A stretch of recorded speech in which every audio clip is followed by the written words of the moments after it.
guys, for today's video, magpapakain tayo ng sisi.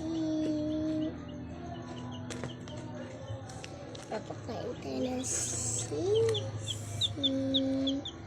Guys, yan. Nasisi ko. Meron pa rin guys. Ito ang pagkain niya. 5 kilo.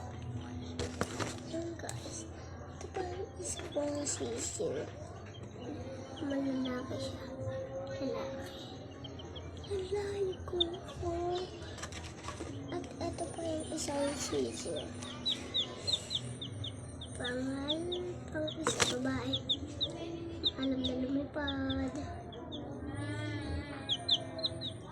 Diba guys? Ito ang pagkain nilang dalawa. Bye-bye. Hanggang dito na lang. Bye-bye. Abangan ang part